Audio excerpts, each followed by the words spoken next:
I decided to make a horror game where you are the monster and you go around killing people. Here's how it went. Make sure to subscribe if you like it and like it if you subscribe. I wanted to start by making an environment for the game, but first I had to decide what the setting would actually be. My idea was that this game would take place in an office where a mysterious company was doing forbidden science and trying to put a human soul into a monster they created. The monster, also known as you, escapes containment and starts killing the office workers. Then a SWAT team shows up and you have to fight them, and then you win, or something. We'll see when we get there. I made some tiles for walls and floors and painted out a basic map of the office, but it was looking pretty empty. I needed to add decorations. Luckily, I found an asset pack online that had pretty much everything I was looking for. Look guys, in a perfect world I would make all these models myself, but I only have 2 weeks to make an entire game and then make a video about said game and release it. So I mean, I have to cut corners somewhere. I could make all the assets myself, but then my editing quality would have to take a significant nosedive.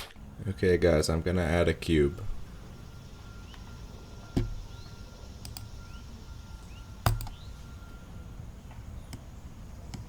Alright, I added the cube.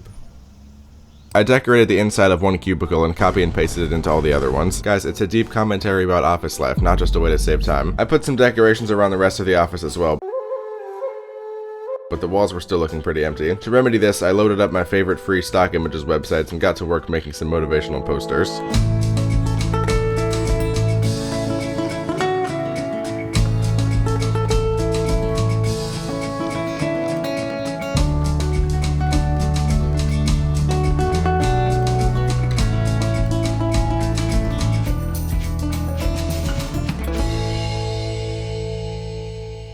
I wanted to add doors to go between the different rooms, but it turned out to be kind of a pain in the ass, so I just deleted the doors and put empty frames there instead. I also added some fluorescent ceiling lights from another asset pack to brighten up the place. After tweaking the environment and fog settings for a while, as one does, I added a basic character controller so that the player can run and jump around. I also put a surprise inside these smaller rooms here.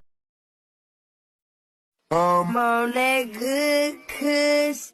I'm on that good alcohol. I'm on that good kush. I'm on that good kiss. I'm on that good alcohol. I'm on good kush and that good alcohol. I'm on that good kush. Nah, it's actually just more office stuff. And this sick-ass poster that I made. Like, this one unironically goes hard. I'm gonna have to print this. Next, I got to work on the monster arms. At this point, I randomly had a Grinch moment. My heart grew 3 sizes, and I was like, you know what? I'm gonna model these monster arms myself. And so I did. Well, tried to. My heart promptly shrank back down, and instead I found this chill guy online and just deleted all of him except for the arms. It took a surprisingly long time to get the arms lined up with the camera in a way that looked good. I ended up having to shrink them down to T-Rex proportions. But look, now you can run around with your arms, and I added a slashing animation when you click the mouse. What's that, you say? You can see the inside of the arm when you swing? No, you can't. It's all in your head. You never saw anything. You must be going crazy. This is why I don't love you anymore. The office workers are pretty dumb. They stand still until either they see or hear you, and then they run to a random hiding spot and stay there until you kill them. The problem with this is that if you happen to be between them and their chosen hiding spots, they will start running towards you instead of away from you, which doesn't exactly mimic normal human behavior. You would think this would be pretty easy to fix, but guys, I could not find a single way to change this. I almost turned into the Joker while trying all these stupid solutions. I eventually gave up and just turned off the collision on the workers so that at least they wouldn't push you when they walk through you. That would just be too humiliating. If you hit them, they quote-unquote die and turn pink, but since this isn't Splatoon, get it? Cause he turns pink. We're gonna need some real death animations. I looked around on Mixamo for some models with pre-made animations, and in the end it came down to either Joe or Slorp. I had a pretty tough time deciding which one looked more like a typical office worker, so I flipped a coin to decide. Alright guys, if it comes up heads, we're going with Joe. Tails, we're going with Slorp.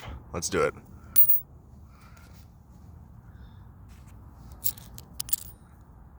Joe it is. I downloaded Joe with some animations attached and greatly decreased his poly count so that the game would run at more than 5 FPS. Hey, I love Godot, but 3D performance is not one of its strong suits. Alright, we got Joe running around now. My original plan for the death animation was to have him split in half and his 2 halves would ragdoll separately. I stand by this as a creative decision, but I had to cut it because I just don't know how to program a ragdoll and I didn't have time to learn. Instead, I just downloaded 2 death animations, one for being stabbed from the front and one for being stabbed from behind. I also added hyper-realistic blood particles for some extra game feel. Now it was time to get to the real meat and potatoes of this game, the SWAT team. These guys can place bear traps, throw grenades, shoot at you, and much more. I'm just kidding, that's all they do, but still. I found this model on Mixamo, creatively named SWAT, and painstakingly edited the texture to be dark green instead of light blue. I put some animations on him and threw him into the game, and look, he now walks toward you, menacingly. He dies in 3 hits instead of just 1. I imported some more models for bear traps and grenades and made him place and throw them, respectively. The bear trap freezes you in place for a few seconds, and the grenade I also gave our boy SWAT a shotgun so that he can actually shoot at you. Trying to get the shotgun to stick to the position of his hand was way harder than it should have been. That is not correct. They had me doing rotation math, the game dev version of quantum physics, for over an hour, and I just could not get it to work. I was this close to giving up when I discovered there's a dedicated node for doing exactly this. Yep, you just put it on there and it works. No strings attached. Took all of 10 seconds. It would have been nice to know about this before I wasted 70 minutes of my life, but hey, live and learn, right guys? I made a blood graphic that fades in as you get more hurt, something which has never been done before, as well as actual animations for the grenade because it was pretty anticlimactic before. And yeah, that's looking pretty good. Just ignore the anomalies in this clip. I was still working on the shotgun rotations. Look, fancy bullet particles. I added a counter for how many kills you have because I decided that the game would end when you got 100 kills. Yep, the kill counter is working, and also check this out. The grenades have friendly fire now. This might be the most unprofessional SWAT team in the history of SWAT teams. I also added music and sound effects. Most of the sounds I just borrowed from online, but together I think it all sounds pretty good. I did make the music myself.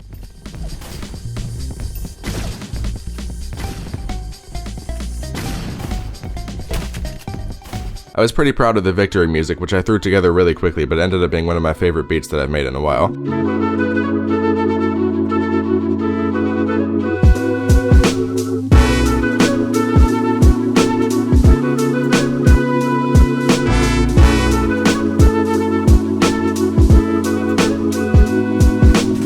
Speaking of winning, I added the second laziest win screen of all time, the first being the one from Amphibian Escape, and a slightly fancier death screen where you fall down. For the first time since I started making games, I wanted to add lore. However, it was a bit too late to add anything big in game, so I did what any self-respecting game developer would do. I wrote out a text file and put it in the game folder next to the exe. I uploaded the game to itch.io so anyone in my audience can play it. Well, if you have a Windows PC. A pretty good one at that, apparently. This ain't Animal Well, people. I know it looks like a mobile game, but it runs like you're trying to play GTA 6 on a Nintendo Switch. Well, enough roasting for now. Go play the game if you want to, and also like and subscribe if you want to. And wait, before you click off the video, I just want to say, bye.